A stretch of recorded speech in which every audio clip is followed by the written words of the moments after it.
দিল্লি থেকে শেখ হাসিনা বাংলাদেশে আসার জন্য ছটফট করছে। যদি আমাকে জিজ্ঞাসা করেন যে আপনি কথা জানলেন কি করে? শেখ হাসিনার সঙ্গে আপনার কোনো কথাবার্তা হয়েছে? বা তিনি কি আপনাকে ফোন করেছিলেন বা আপনি কি ফোন করেছিলেন? অথবা বর্তমান প্রেক্ষাপটে শেখ হাসিনার এত বড় দুঃসাহস হবে সে বাংলাদেশে আসবে?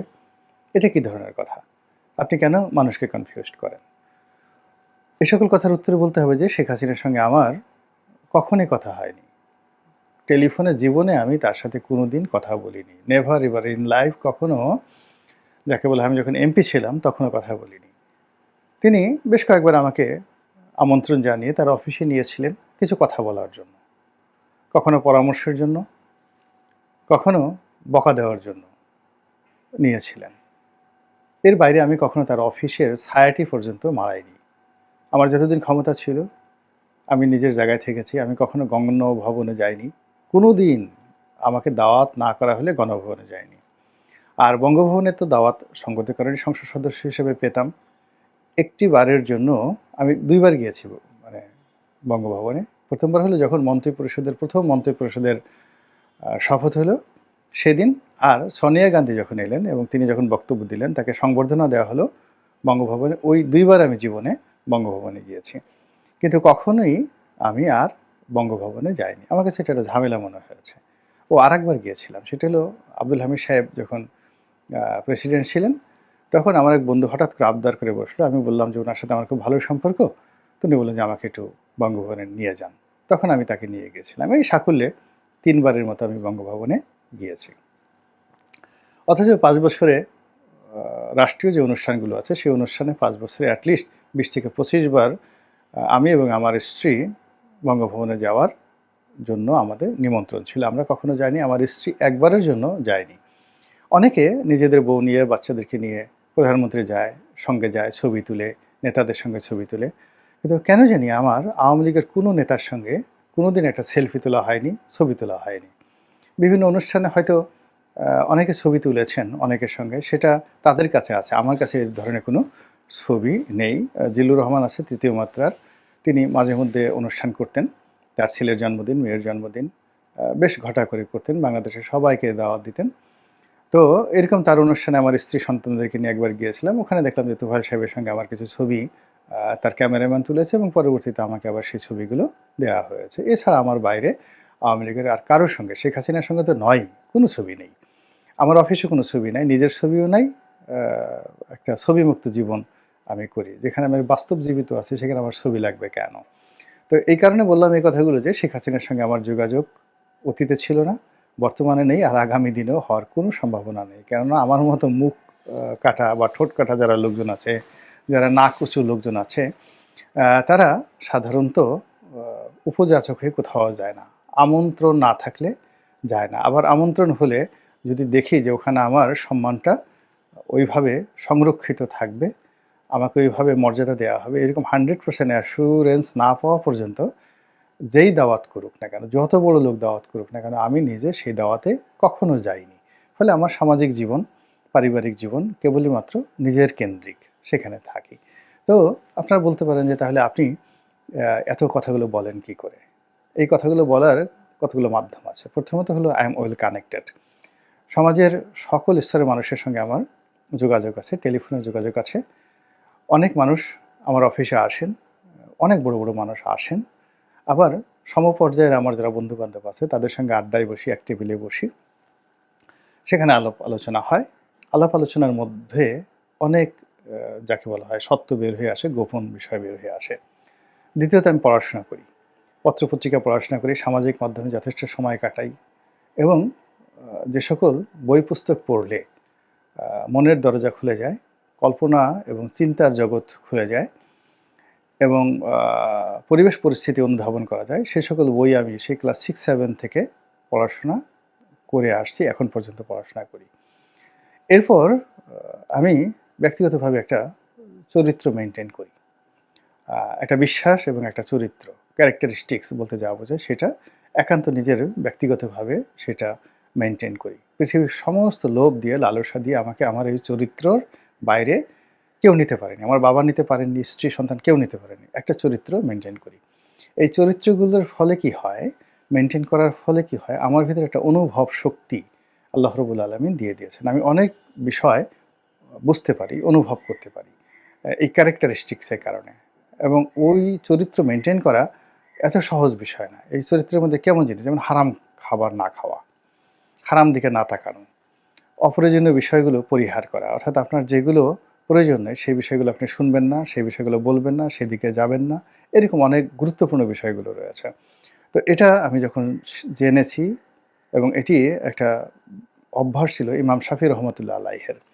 তো এই অভ্যাসটা করার ফলে আল্লাহ আমাকে অন্য যে কোনো বান্দার, এই জমানার যে কোনো বান্দার চাইতে আমার স্মরণশক্তি আল্লাহ বাড়িয়ে দিয়েছেন এই আমলগুলো করার কারণে। আপনারা যদি এটা করতে চান তাহলে করতে পারেন। অর্থ হলো যে আপনার জন্য যা কিছু প্রয়োজন নয় এরকম কোনো কিছু আপনি করবেন না, চিন্তা করবেন না, আর মন্দ চিন্তা করবেন না। তাহলে আপনার স্মরণশক্তি বৃদ্ধি পাবে। ফলে আমি যা কিছু দেখি সেটা আমার মনে থাকে দীর্ঘদিন, এবং সেই কথাগুলো আমি বলতে পারি। অনেকে অবাক হয়ে যান যে আপনার এতগুলো মনে থাকে কী করে? মূলত ওই আমলের কারণে। এই আমলটা আমি শিখেছি মিশরে গিয়ে। ইমাম শাফি রহমতুল্লাহ আলাইহের মাজার যখন আমি জিয়ারত করতে গিয়েছি, তখন একদল স্কলার ছিলেন আল আজহার বিশ্ববিদ্যালয়ে, তারা এই জিনিসটি বললেন। সেটা অন্য একটা প্রসঙ্গ। এরপরে এই অভ্যাসগুলোর কারণে আমার যে ৫টি ইন্দ্রিয় আমাকে সাহায্য করে। পঞ্চেন্দ্রিয় সাহায্য করে। আমার শ্রবণ শক্তি, আমার চোখ, আমার চামড়া, আমার অনুভূতি সহযোগিতা করে। ফলে অনেক অনাহত বিষয় থেকে আমি নিজেকে রক্ষা করতে পারি। এবং অনেক ১০ বছর ১৫ বছর আগে আল্লাহ রাব্বুল আলামিন আমার জীবনে আমাকে একটা সুযোগ করে দেন যে আমি ১০ বছর পরে যে দুর্ঘটনাটি ঘটবে তার থেকে আমি ১০ বছর আগেই নিজেকে আলাদা করতে পারি। ছোট্ট একটা উদাহরণ দিই। ধরুন ২০১৪ সনে আমি আওয়ামী লীগের রাজনীতিতে কোন পর্যায়ে ছিলাম, শেখ হাসিনা এবং শেখ রেহানা আমাকে কী পরিমাণ স্নেহ করতেন। তারপরে জয়, পুতুল থেকে শুরু করে তাপস, পরশ, ওই পরিবারে যারা লোকজন ছিলেন, প্রত্যেকটা মানুষের সঙ্গে আমার কী পরিমাণ সম্পর্ক ছিল, আওয়ামী লীগের যারা শীর্ষ নেতৃত্ব আছেন তাদের কাছে একটু জিজ্ঞাসা করে দেখতে পারেন।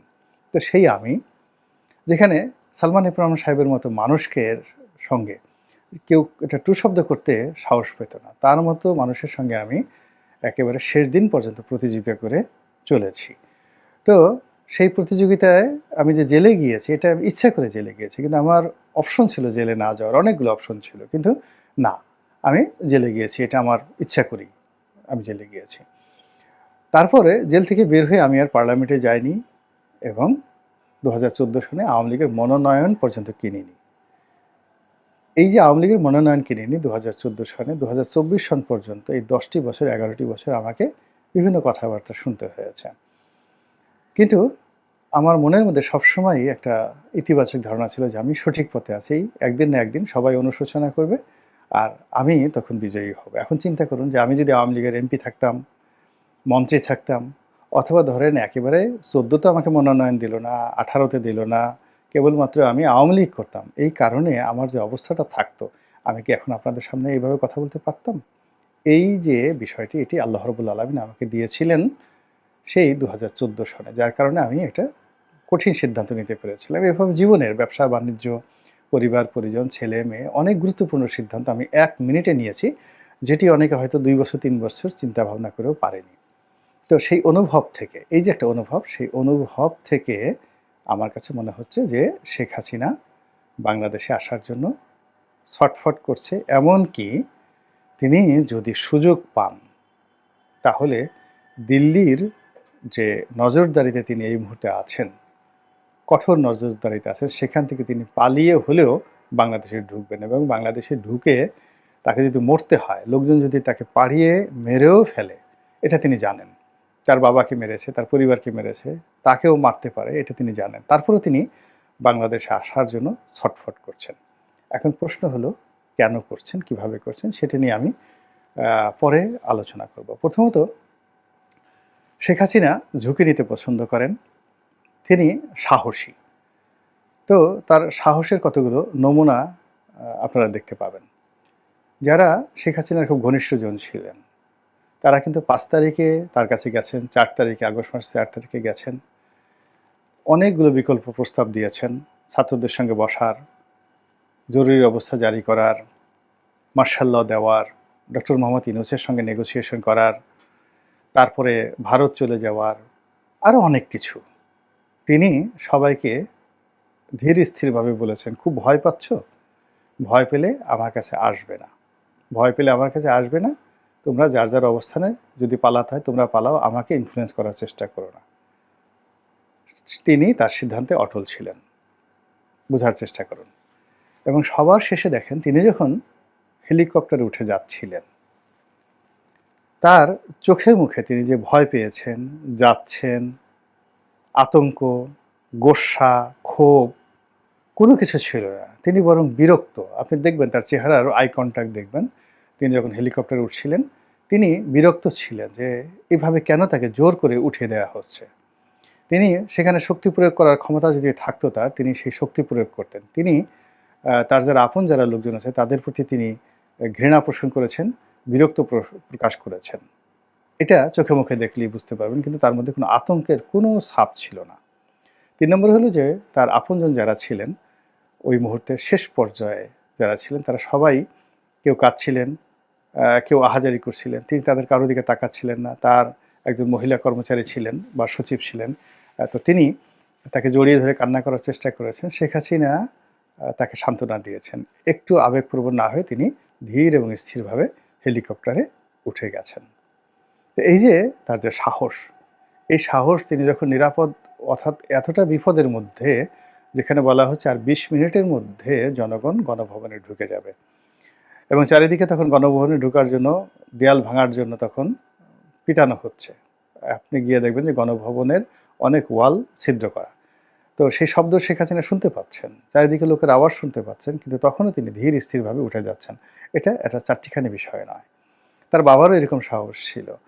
তাকে যখন গুলি করা হলো তার পূর্ব মুহূর্ত পর্যন্ত তিনি বীরের মতো দাঁড়িয়েছিলেন। যারা বলে যে তিনি ভয় পেয়ে পশ্চিম পাকিস্তানে আশ্রয় নিয়েছেন, তাদেরকে বলবো যে তাকে যারা গুলি করেছেন তাদের নিকট শেখ মুজিবুর রহমান, বঙ্গবন্ধু শেখ মুজিবুর রহমানের সাহস সম্পর্কে জানার চেষ্টা করেন।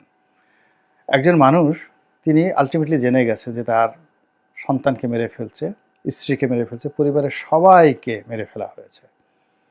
একেবারে হি ওয়াজ দ্য লাস্ট ম্যান, এক ব্যক্তি। ওই অবস্থাতে পাঞ্জাবি পরে, লুঙ্গি পরে, হাতে তার যে পাইপ সেটা ধরিয়ে পাইপ টানতে টানতে মনে হয় যেন কিছু ঘটে নাই। তোমরা কারা, কেন এসেছো, এত বড় সাহস, আমি দেশের প্রধানমন্ত্রী, আমার ঘরে এসেছো। আপনি আমি ওই অবস্থায় হলে হেগে দিতাম ঠিক মতো রুমের মধ্যে, চকির তলে পালিয়ে হেগে নিজের হাগু নিজে খেতাম। এখন বাইরে থেকে, দেশে থেকে যে সকল লোক শেখ মুজিবুর রহমানকে নিয়ে বাজে মন্তব্য করেন, তার সাহস নিয়ে, শক্তি নিয়ে, ওই লোকদেরকে যদি এরকম একটা অবস্থায় আয়না ঘরে নিয়ে সিট করে ফেলে দেওয়া হয়, মুহূর্তের মধ্যে দেখবেন যে পায়খানা করে দিয়েছে। তো কথা মুখ থাকলেই বলতে হয় না, বাস্তবতা হলো এরকম। এবং সেই যারা ছিলেন, মেজর মহিউদ্দিন, মেজর নূর, এই দুজন ছিলেন সেখানে। তারা অস্ত্র হাতে নিয়ে কাঁপছিলেন, খালি বলতেছেন বঙ্গবন্ধু স্যার, স্যার, স্যার, আপনি চলেন, আপনি চলেন। এবং 5 মিনিট সময় তিনি যদি পেতেন, মুহূর্তের মধ্যে ইতিহাস অন্যরকম হতে পারত। এই সময় শেখ ফজলুল হক মনির বাসায় হত্যাকাণ্ড ঘটিয়ে সুবেদার রিসালদার মসলিউদ্দিন তিনি ওই ভবনে ঢুকছেন। ঢুকে তিনি দেখেন যে বারান্দা দাঁড়িয়ে শেখ মুজিবুর রহমান, বঙ্গবন্ধু গালাগাল করছেন, ধমকাধমকি করছেন, আর মেশিন গান হাতে নিয়ে 2 মেজর কাঁপছে। তো তিনি, হি ওয়াজ এ সিরিয়াল কিলার। তিনি এই পরিস্থিতি বুঝতে পারেন। তিনি আর বার্গেনিংয়ে না জড়িয়ে ইউ ব্লাডি এই কথা বলে তিনি ওপেন ফায়ার করে দিলেন সঙ্গে সঙ্গে 1 সেকেন্ডের মধ্যে। এই হলো মূল কাহিনী।